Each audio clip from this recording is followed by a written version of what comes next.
فدایانو اته کاله بعد را ایله سو 15 منټه د مازدیګر لمانځه ته پاته وه. په الله قسم چې زه د یو دوه درو ملایانو سره ورغلم مبارکۍ ته چې روغبړ را سره وکړي.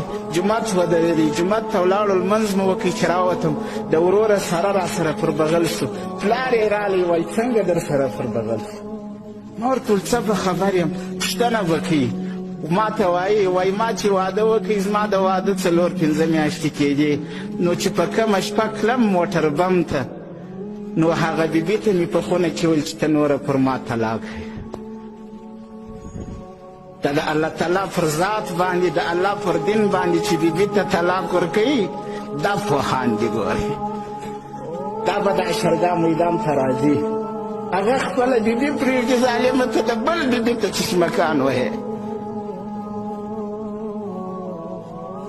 خپله بیبي هغه پرېږدي. ته لږ انصاف وکړه. ما ورته ویل چې رالې څنګه پېښه ده؟ وایي په دا 8 کاله کې په الله قسم که زما بیبي یا د خصوص پلار کره دا خبر ښکاره کړې ده یا یې زموږ کره ښکاره کړې. دا پتمنې بیبیانې دي. ګورئ دا خپل د طلاق خبره نشي ښکاره کولی. 8 کاله هغه سړی بندي ناست و.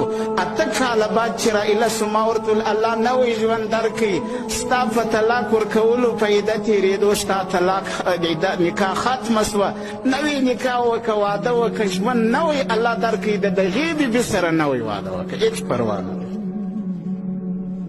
دا د امت غاویران دي، دا د امت سرداران دي، دا د امت غمخواره دي. سلام سلام سلام ای قدردانو فدایانو، په دین باندې مینو طالبانو فدایانو، په دین باندې مینو طالبانو